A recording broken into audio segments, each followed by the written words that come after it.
My girlfriend said, "I'm going clubbing with guys, you can't stop me, we aren't married." I said, "You're right." I packed her bags and left them outside when she came back at 3 a.m. I texted, "Now you're not dating either. Enjoy the streets." That was the moment everything changed. I thought I'd be mad or maybe sad, but I wasn't either. I was numb. I'd spent the last 2 years trying to make this work.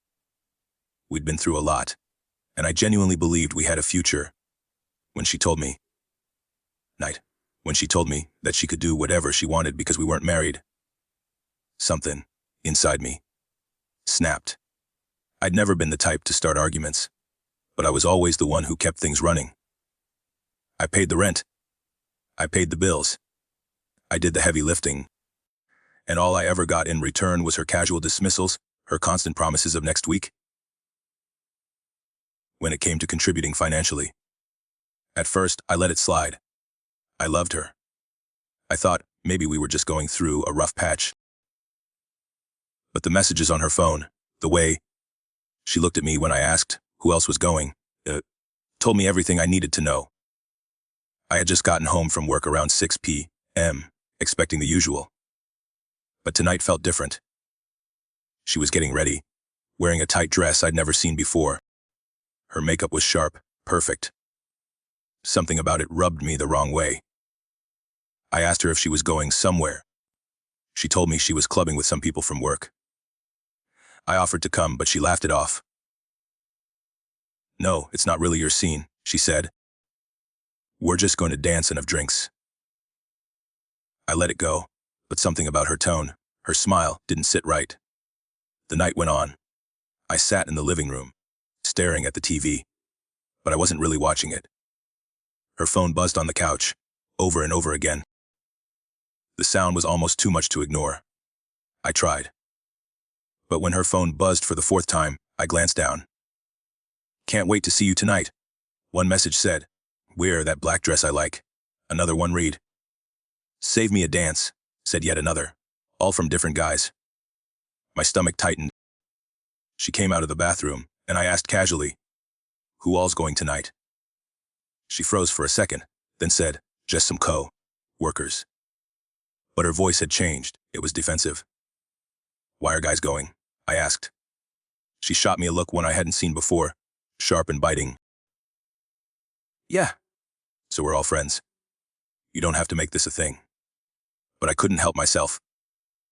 "Your phone's been blowing up with pretty flirty messages," I said, trying to keep my voice calm. She turned on me immediately. "Oh my God, are you seriously checking my phone? That's such a violation." I didn't check anything. I had just seen the notifications pop up, but I wasn't about to back down now. "Whatever," she snapped. "I'm going out with my friends. You need to get over your insecurity." It was like a switch flipped. We were just standing there, both of us silent. I didn't know how to respond. I wasn't insecure. I was frustrated. I was done with the constant lies, the subtle disrespect. And then I said it, almost without thinking. "You're right. We're not married." The room went dead quiet. She grabbed her purse, still fired up. "I'll be back whenever I feel like it." "Don't wait up," she said, slamming the door behind her. I sat there for a few minutes, trying to process what had just happened, but I didn't feel anger or sadness. I just felt empty. I looked around the apartment, the place I'd worked so hard to make a home, and suddenly, it didn't feel like home anymore. I stood up. I walked to my bedroom, pulled out every suitcase I had, and started packing her things.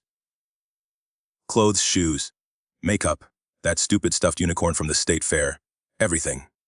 I packed it all. I took photos of it, timestamps visible, so there would be no doubt. This was happening.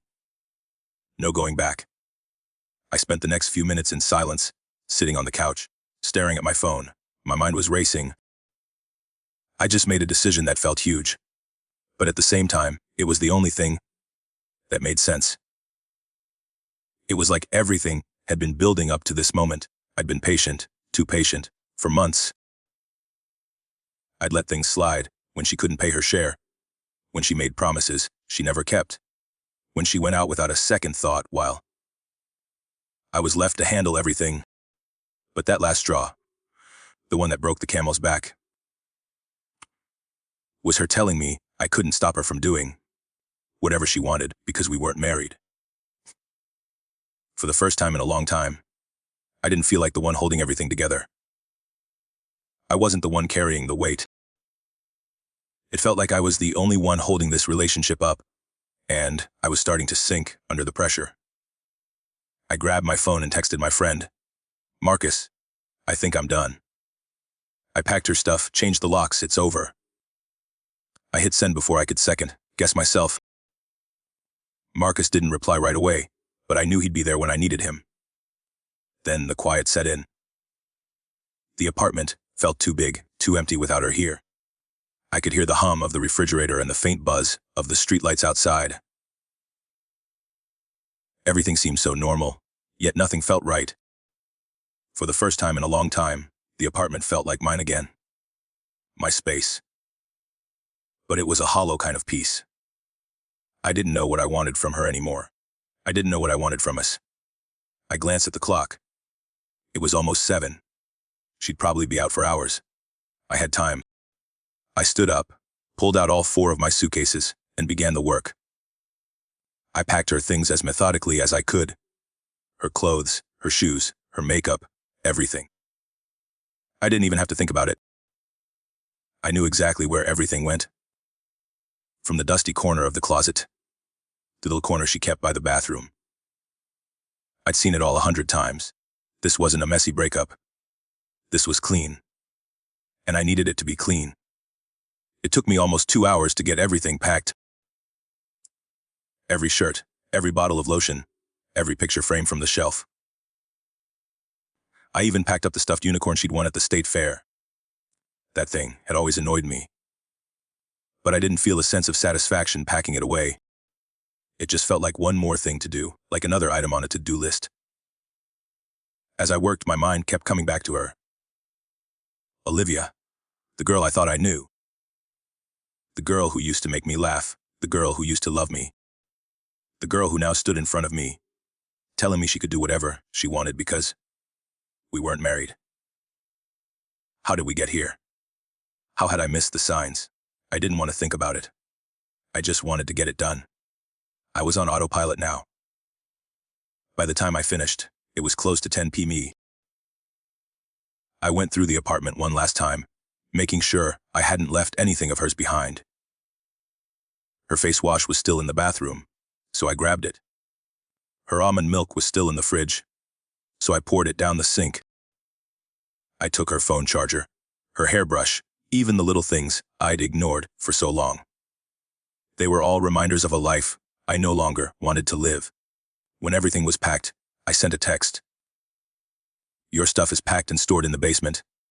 I changed the locks. You can get your things whenever you want." I stared at the message for a long time before hitting send. It felt final, like a door slamming shut. She wouldn't be coming back tonight. Not after everything that had happened. And I wouldn't be waiting up for her either. I grabbed my keys, went downstairs, and locked her things in the building's storage unit. I'd made sure to get permission from the building management first. They were always cool with me. I'd paid rent early every month. When I came back to the apartment, I stood there in the hallway for a second, feeling nothing. I couldn't decide if I should feel relieved or guilty. But either way, the decision had been made. It was over.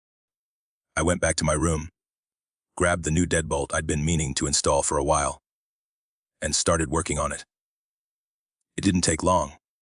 When I finished, I sat down on the bed staring at my phone. I turned it to silent except for one number. Marcus. I might need him soon. I lay down and stared at the ceiling. Sleep didn't come easily, but I wasn't going to let her disturb me tonight.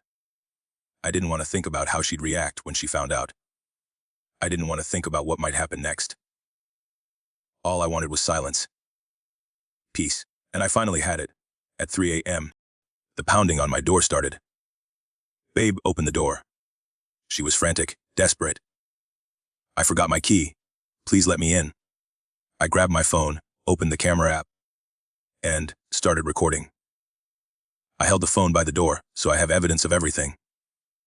This wasn't going to turn into a scene. I wasn't going to let her turn this around on me. The banging got louder. Are you seriously asleep? Open the door, she yelled. I didn't answer. Instead, I sent the text. We're not dating anymore. Your belongings are in the building basement storage U3B. I'll leave the key with the night security guard. Please collect your things at your earliest convenience. I could hear her scream through the door. What? Open this door right now. I typed another message, my fingers steady as I hit send. You were correct earlier. We're not married. I can't tell you what to do, and you can't tell me who lives in my apartment. You no longer live here. Your things are packed and safe. Please collect them and leave the premises. Her screaming escalated. She began pounding on the door harder, yelling my name like it was the only thing she knew how to do now. I could hear her crying. But I stayed calm. I wouldn't let her make me feel guilty. I wouldn't let her win this time. I'd already made my choice. It was her turn to make hers. The pounding on the door didn't stop. I could hear her voice, raw and frantic, pleading with me to let her in. Come on. Just open the door. I sat still on the couch, staring at the blinking light of my phone. I had to do this. I had to follow through. This wasn't just about the fight, or the clubbing, or the guy's messages. This was about everything. Every lie she told me, every promise she broke, every time she let me carry the weight. I had to make this stop now. The anger I felt wasn't loud or violent. It was quiet, simmering under the surface. I didn't want to feel like this.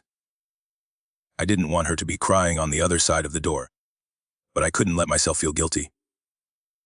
She was the one who made me feel small for so long, the one who put me in a position where I had to beg for respect, just to be seen. I wasn't going to let her do it anymore. I turned my phone off silent for a second and saw a text from Marcus. You good? I texted back. She's losing it. I did it. It's done. The clock read 3:20. 5 and the pounding hadn't stopped. I didn't know what to do. I wasn't sure if I should stay here and wait for her to keep pushing, or if I should go outside and face her. But I didn't want to make this mess any bigger. I'd already made my decision. The apartment felt like it was shrinking. I stood up, paced around for a moment, and then walked over to the door, pressing my ear to the wood. I could hear her still pleading, but now it sounded different. She was more desperate. Please, you're not being fair. Let me in. I don't have anywhere else to go. I stood there, hand on the doorknob, and thought about the months of her using me, her excuses, the small promises that were always broken. I thought about the nights I'd come home, tired, only to find her out with friends, while I'd been paying rent and bills. I'd given her space, freedom, but she took it too far. She didn't respect me. Not anymore. I could feel my jaw tighten. I wanted to open the door. I wanted to tell her it was all going to be okay. But then, I remembered the words she said before she left. We're not married. You can't stop me. She was right. We weren't married. And that was exactly why I had the right to end this, to say enough was enough. I took a deep breath and walked back to the couch, texting her again. You were correct earlier. We're not married. I can't tell you what to do, and you can't tell me who lives in my apartment. You no longer live here. Your things are packed and safe.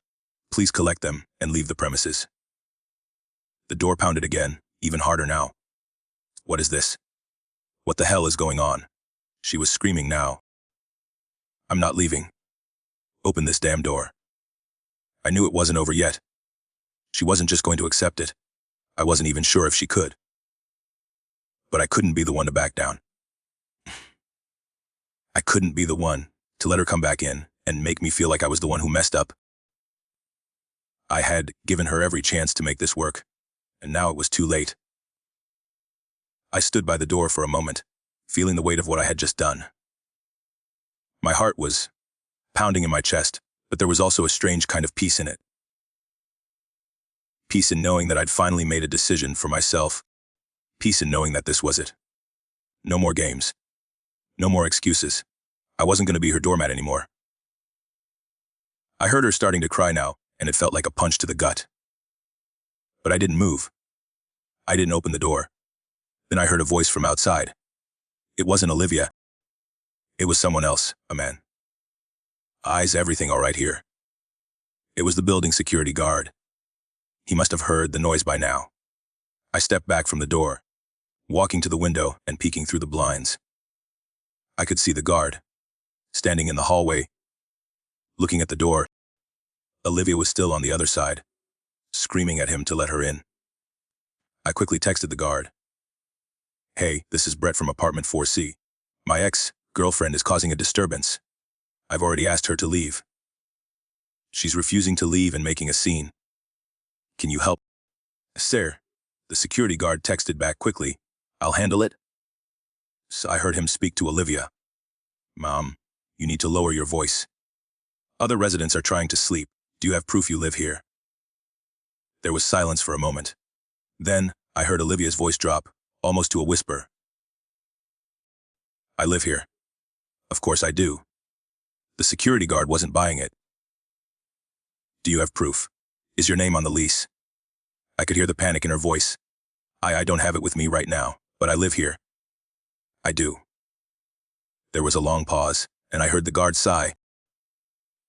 Ma'am, if you're not on the lease and the tenant is asking you to leave, you need to collect your belongings and go. Otherwise, I'll have to call the police for trespassing. I stood by the door, holding my breath, waiting. This was happening. This was the moment. Then came the quiet sobs. She was crying now, softer, defeated, and I couldn't stop myself from feeling something. But it wasn't pity. It was finality. Her friend showed up a few minutes later, and I could hear them both leaving the hallway. The sound of their footsteps, growing fainter as they walked away, her sobbing still lingering in the silence. I closed my eyes and leaned against the door, letting out a long, slow breath. I didn't sleep the rest of the night. I just sat there, staring at the now locked door, wondering if I had made the right choice. I had to. I knew I had to. But did it feel right? Or was I just numb? The pounding on the door had finally stopped. I didn't know how long I'd been sitting there, but I could still hear her cries echoing in my head. I stood up and walked to the window, looking out at the street below. The lights of passing cars flickered, like little reminders of everything that had just happened. I didn't feel guilty. I didn't feel bad. I just felt tired. Tired of pretending, tired of holding things together when I was the only one making an effort. I checked my phone again. Still, no response from her. I wasn't sure what I expected, but part of me wanted her to text, wanted her to beg me to let her in. But there was nothing. Just silence. Then, just as I was starting to relax, I saw her name pop up on my phone screen. My heart jumped for a second, but I stayed calm. I unlocked my phone and opened the message. What the hell is this? Open the door. I swear to God, I'm coming back. I stared at the message for a long moment. Her words felt hollow, like a threat made out of desperation. I didn't answer. Instead, I blocked her number. I knew she'd be trying to reach out through other ways, but I couldn't keep doing this. I couldn't keep playing this game of cat and mouse. I couldn't keep trying to fix something that wasn't broken on my end, only hers. Minutes passed, then hours. The apartment was eerily quiet now. I started pacing around, checking my locks again, making sure everything was in place. I was waiting for something. I didn't know what, but I couldn't sit still. The silence felt wrong. Then, my phone buzzed again. It was a text, but not from her. It was from Marcus. He'd been checking in with me all night. You good? I stared at his message for a second, trying to put my thoughts together. Was I good? I wasn't sure. But I had to keep moving forward. I typed back, yeah, she's gone. packed her things, changed the locks. It's over. Marcus didn't respond right away. I didn't expect him to. But he'd been the one person who kept me grounded during all of this. The one person who wasn't caught up in the drama, the one person who understood why I had to do what I did. I looked at clock again. It was well past 4 a.m. now, and my body was starting to feel the exhaustion of everything that had happened. I didn't want to think about her anymore. But I couldn't shake the feeling of her voice, of her desperation. The way she had screamed at me. I walked to the kitchen, opened the fridge, and grabbed a bottle of water. I didn't need anything else. I didn't need alcohol or some kind of comfort food. I needed clarity. I needed to make sure I wasn't losing myself in the chaos. The water was cold, sharp against my throat. I stood there for a moment, the silence in the apartment almost suffocating. Then my phone buzzed again. This time, it was a call. I didn't recognize the number. I hesitated for a second, but then I answered. Hello. Brett. It was her mother. My stomach dropped. What do you want? I said, trying to keep my voice steady. How could you do this to her? Her voice was frantic, full of panic. She's out there, on the street. You threw her out at 3 a.m. And I took a deep breath, trying to control the growing frustration in my chest. I didn't throw her out, I said. She made her choice. She told me we weren't married, so I couldn't tell her what to do. I just agreed with her. There was a long pause on the other end of the line. Then I heard a sob. She's my daughter. You can't do this to her. Her voice was breaking. She's devastated. She has nowhere to go. I wasn't sure what to say. I didn't want to feel bad for her. I didn't want to cave in and give her what she wanted. She can go back to her friends, I said. She can figure it out. She's a grown woman. You're heartless, her mother said. You're cruel. She's devastated, Brett. She needs you. I was done. I didn't have the energy for this. Look, I said, cutting her off. She's 27 years old. She can take care of herself. I'm not her father. I'm not her savior. There was a sharp intake of breath on the other end. You're a monster. The words stung, but I didn't react. Goodbye, I said, hanging up before she could say anything else. I didn't want to hear it. I didn't want to feel like I was the one in the wrong. I blocked her number. 2. I sat down on the couch, my phone face down on the table, and stared at the floor. Everything felt so heavy now. The silence was still there, but it was different. It wasn't the kind of peace I thought I'd feel. It was unsettling. Maybe I was just tired. Maybe I was just numb. But I didn't have time to second-guess myself. I had to keep going. I had to stay strong. Then my phone buzzed again. This time, it was a message from Marcus. Bro, she's trying to make you look bad. I didn't need to ask him what he meant. I knew exactly what he was talking about. As I know, I typed back. She's full of it. I lay back on the couch, staring at the ceiling. My body felt heavy, like I was carrying more than I could handle. But this wasn't about me anymore. This was about her. She made her choices. Now, she had to deal with the consequences. And so did I. I just hoped that someday, she'd realize how much she took from me. And how much she'd lost. The next day felt like a blur. I spent most of it trying to shake off the tension. But the truth was, nothing could shake it. The apartment felt too quiet. Too empty without her. I kept glancing at the clock, waiting for anything. I didn't want to check my phone again. I didn't want to keep seeing the messages, the calls. The guilt she was trying to push onto me. But I couldn't help it. By noon, I had 30 text messages from her. Most of them were filled with rage, accusations, insults, desperate pleas. Some were calmer.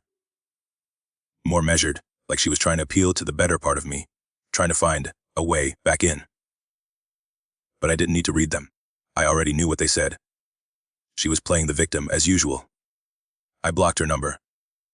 A few minutes later, my phone rang. I almost didn't pick it up, but when I saw the name on the screen, I knew I had to. It was her mother. I hesitated, then answered. What now? How could you do this to my daughter? Her voice was filled with a mix of panic and disbelief. You've ruined her life, Brett. She's not the person you think she is. I could hear the tears in her voice, and part of me wanted to feel sorry for her, but I didn't. Not after everything. I didn't ruin her life. She did that herself. She made her choices. I just agreed with her. Her mother didn't respond right away. I could hear her sniffling, probably wiping her eyes. She's devastated. She has nowhere to go, she said, her voice cracking. She's 27, not 17. She can take care of herself. She's always had a place to go, but she's the one who left. I didn't kick her out. I gave her plenty of chances, and she never took them. She didn't deserve this, Brett. You've destroyed her. Her words stung, but I didn't flinch. I wasn't going to let her guilt trip me into feeling bad for something that wasn't my fault. I sighed, trying to keep my voice steady. You don't know everything. You only know what she told you. I'm not doing this anymore. I'm done. There was a long silence on the other end. I could hear her breathing, still crying, but I wasn't going to let it affect me. She wasn't my problem. Olivia was. And I'd done everything I could for her. I'd been patient. I'd let her have her space. I'd let her have freedom. But she'd taken it too far. Don't call me again, I said, my voice cold. You want to help her. Let her figure it out on her own. I hung up before she could say anything else. I blocked her number, too. I sat there for a while, letting the weight of the conversation sink in. I wasn't angry anymore. I was just tired, exhausted, really. I was done with the emotional roller coaster that had been our relationship. She wasn't the person thought she was, and I wasn't the person I thought I was either. I'd let this go on far too long, hoping things would change. But they never did. I decided to take a walk. I needed some air, some space to clear my head. The streets outside were quiet, but the city was still awake. The neon lights flickered as I passed under them, and I could hear the hum of traffic in the distance. It wasn't peaceful, but it was better than sitting inside, waiting for something to happen. I ended up at the park, where I sat on a bench, staring out at the lake. It was dark now, but the moonlight reflected off the water, making it seem almost peaceful. I closed my eyes for a second, trying to focus on the quiet around me, trying to block out the noise in my head. But every time I tried, her voice would pop into my mind. The way she'd begged me to open the door. The way she'd called me heartless. The way she'd said I was ruining her life. I didn't ruin her life. I just stopped letting her ruin mine. I spent another hour there, just thinking, before I decided to head back. When I got home, the apartment still felt strange. There were reminders of her everywhere. Her stuff was still in the storage unit the next day. Her space still carved out in the corners of the apartment. But it was quiet now, and that made it feel like mine again. I thought about texting Marcus, telling him what had happened, but I didn't need to. He knew. He always knew. We'd been through this before, just not in this way. I was done with her. I was done with the drama, the manipulation. The emotional roller coaster that had been my relationship with Olivia was over. And now, I had to figure out what came next. The phone buzzed again, but this time, it wasn't Olivia or her mom. It was a text from one of her friends. Hey, I don't know what happened, but she's not taking this well. She said, you kicked her out and destroyed her stuff. That's not cool.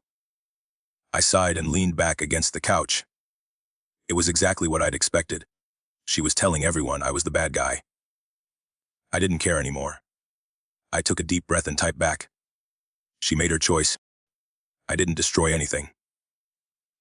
Her stuff's packed up in the storage unit. She can pick it up when she's ready to act like an adult. I pressed send, then set my phone down. For the first time in days, I felt the weight lifting off my shoulders. It wasn't over yet, but it was close. And for the first time in a long time, I could finally breathe. The next few days were a blur. I kept expecting things to calm down, but instead, everything felt like it was slowly escalating. I wasn't sure if I was just being paranoid, or if Olivia was really out there trying to destroy everything I'd worked for. But I couldn't ignore the signs. The texts, the phone calls, the fake eviction notice. It was like she couldn't handle the fact that I had finally drawn the line. By Friday, things had gotten worse. I woke up to a voicemail from Marcus. I didn't need to listen to it. I already knew what it was about. He had helped me sort through the mess, giving me legal advice, telling me to stay calm. But I knew he wouldn't have messaged me unless it was serious. I grabbed my phone and called him back. "What's up?" I asked, trying to sound calm, but the anxiety in my chest was creeping up again. "Man, you've got to hear this," he said, his voice tight. "Olivia's been spreading some serious lies. She told people you kicked her out and destroyed her stuff. I don't know how much of this you're hearing, but she's making you out to be the villain." I ran my hand through my hair, the weight of it all settling in. "I know. She's been texting and calling everyone, trying to turn them against me. She's trying to make you look bad, bro. You've got to make sure you've got your side covered. She's about to hit you with some crazy stuff. She already posted something online. I just saw it. That stopped me cold. I knew Olivia had a social media following, but I didn't realize how far she'd go." "What do you mean, posted something?" "She put up a post saying you kicked her out and trashed all her things. Said you were abusive. You need to get on top of this. You've got receipts, right?" I wasn't sure if I should feel angry or just resigned. "I've got photos, timestamps, texts, everything. And I've got the security footage. But I'm not engaging with her anymore. I'm done." "Good. Don't engage. But, man, you need to show everyone the truth. That post is already getting some traction. She's telling people you ruined her life. I'm telling you, people are buying it." I felt my jaw tighten. I knew this would happen. She couldn't just let it go. "I'll deal with it. I'm not going to let her do this to me. Not again." The conversation ended there. I spent the next few hours thinking about what Marcus had said. How far would she go to make me look like the bad guy? How far would I let her go before I had to take action? The silence in the apartment was almost too much to bear. I went into the living room and stared at the door, waiting for some kind of sign, some kind of message that would make it feel like everything was okay. But nothing came. That night, I checked my phone. There were more messages, more from her friends, more from her mother. They were all asking for answers, blaming me, trying to trip me into making things right.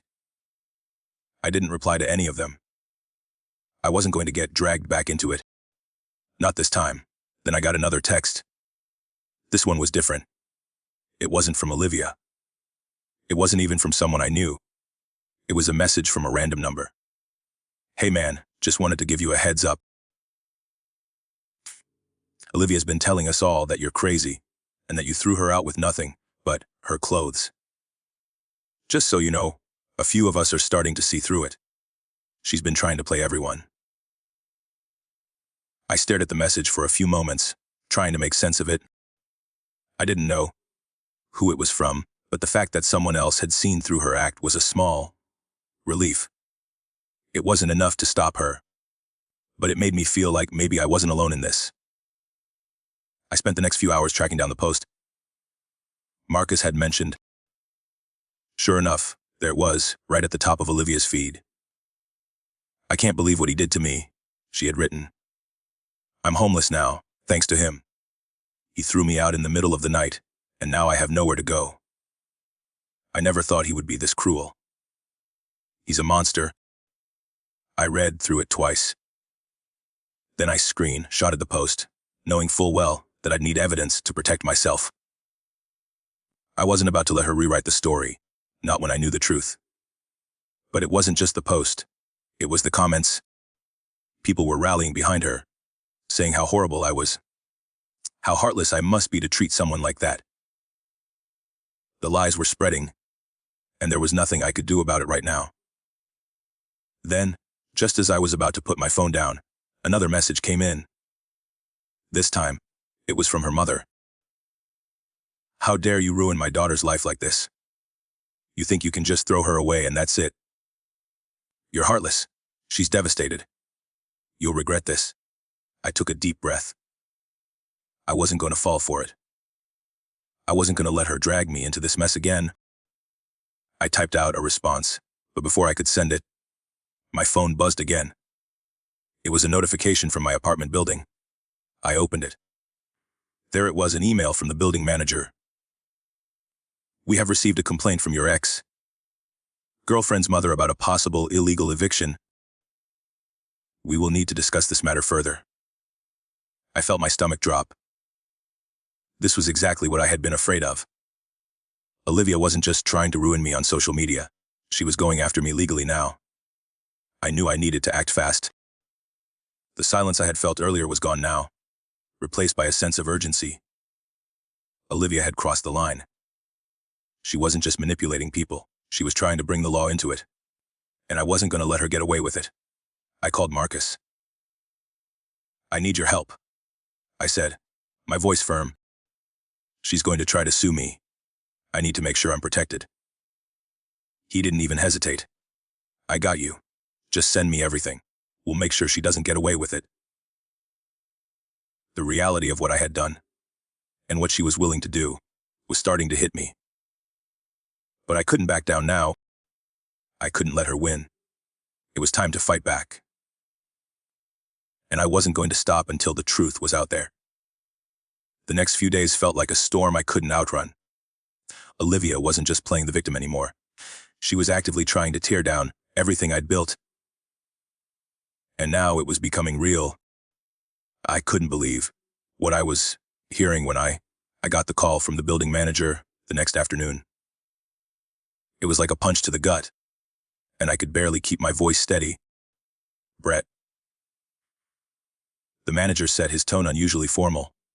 We've received a complaint from your ex-girlfriend's mother about an illegal eviction. She's claiming you locked her daughter out with no notice, and that you destroyed her property. We'll need to discuss this matter.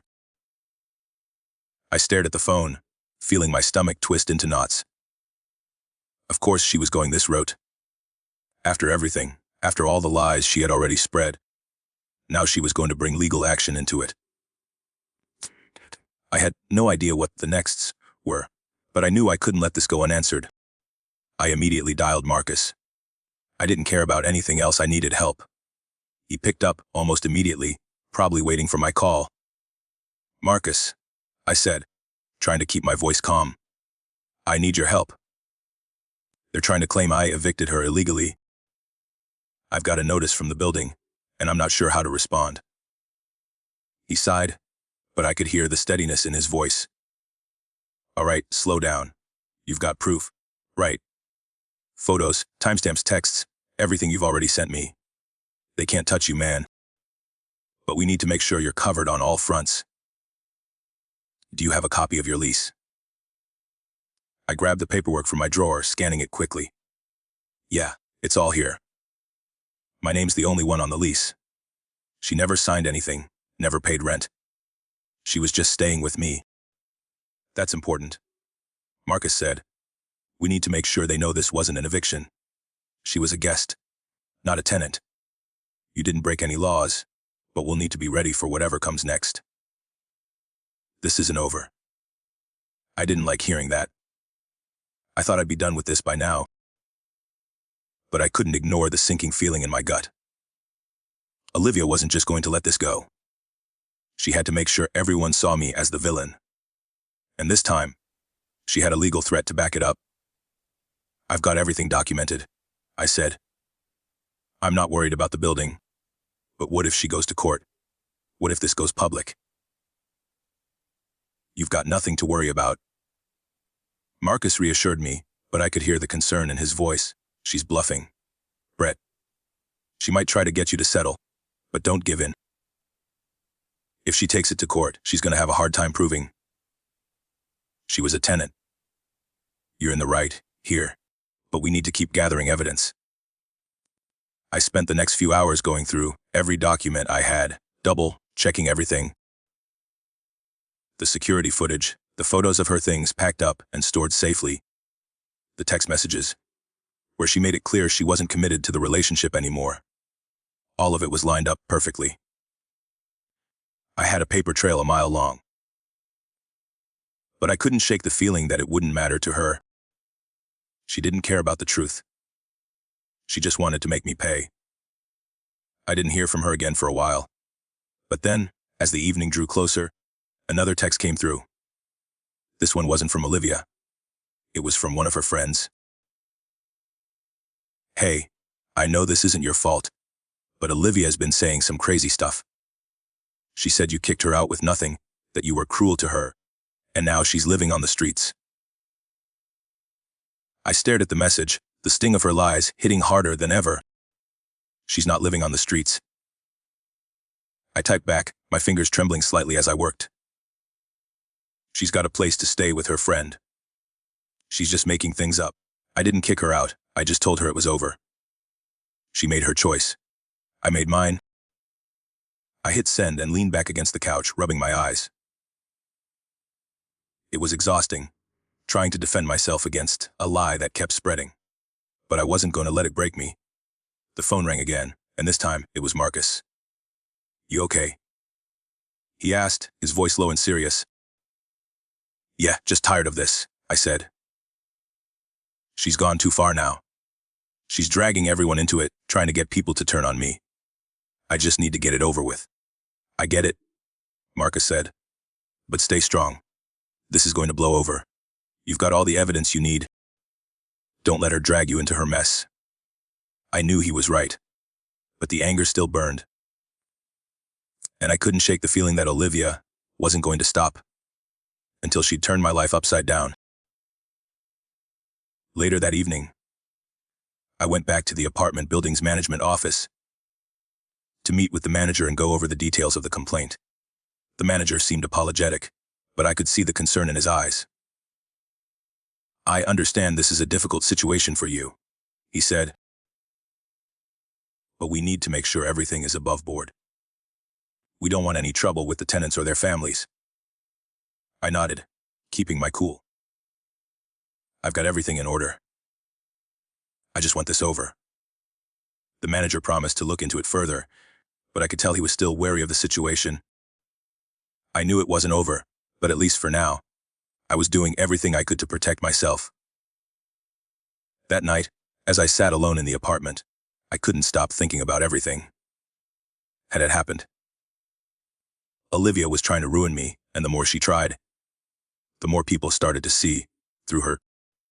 I wasn't going to let her win. I couldn't, and I wouldn't. But deep down, I knew this was just the beginning. I wasn't prepared for what was coming next. But I had to be. Because if I wasn't ready, she'd win. And that wasn't going to happen. It had been a few weeks since the chaos had started to settle, but things weren't over yet. Olivia had stopped calling me directly, but the messages were still coming. Her mother had made several more attempts to reach me, but I ignored them all. I didn't need to hear it anymore. I was done being her punching bag. I had moved on. But the world around me hadn't fully caught up with that fact yet. I spent my days going through the motions, work, errands, the occasional call to Marcus for reassurance. But most of the time, I just sat in the apartment, staring at the walls, trying to figure out how to get past all of this. One afternoon, as I walked out of the apartment to grab lunch, I was greeted with a strange sight. A notice was taped to the door. It wasn't from the building, but it looked official. My heart dropped. I ripped it off the door and opened it. It was an eviction notice. But it wasn't from the building. It wasn't even real. Olivia had printed this out herself.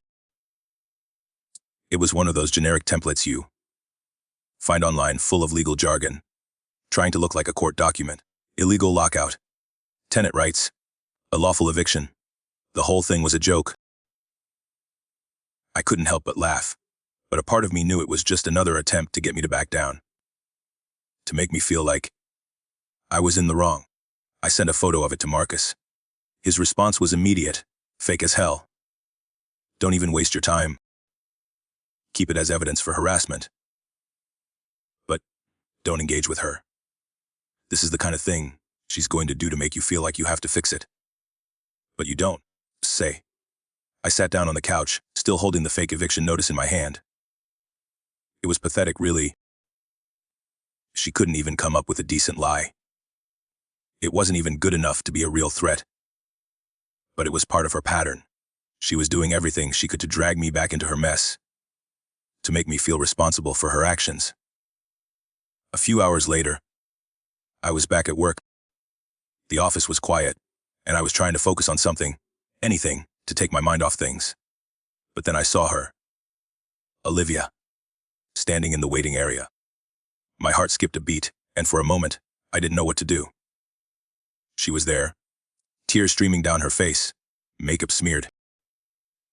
My coworker, a friendly guy who worked at the front desk, was walking towards me with a confused look. Brett, there's someone here to see you. She looks upset. I looked over and saw Olivia standing by the receptionist, looking completely out of control. She was making a scene, and the office was quiet enough that everyone was starting to notice. I stood up, trying to stay calm, but a storm was brewing inside me. I'll handle it, I said to my coworker, who nodded and walked back to his desk. I made my way over to her, trying to keep my emotions in check. Olivia, I said, trying to keep my voice steady. What are you doing here? She looked at me, her eyes wide and desperate. Please, Brett, I need to talk to you. I can't believe you're doing this to me. I don't have anywhere else to go. My blood ran cold. The audacity. After everything she had done, everything she had put me through, she was still trying to manipulate me. Still trying to play the victim. I crossed my arms, standing firm. No, Olivia, you don't get to do this. You don't get to walk back into my life just because you need something. Told you, we're done. She shook her head, tears still falling. You threw me out, you made me homeless, you ruined my life. No, I said, my voice firm. You made your own choices. You decided this was how it was going to be. You told me we weren't married, that I couldn't tell you what to do. Well, I agreed. I'm not your backup anymore. I'm not here to fix your problems. She started to cry harder, but I didn't move. I wouldn't let myself feel guilty this time. She had crossed a line that I couldn't let her uncross. Just then, my boss walked out of his office. He looked at me, then at Olivia, then back at me. Is there a problem here?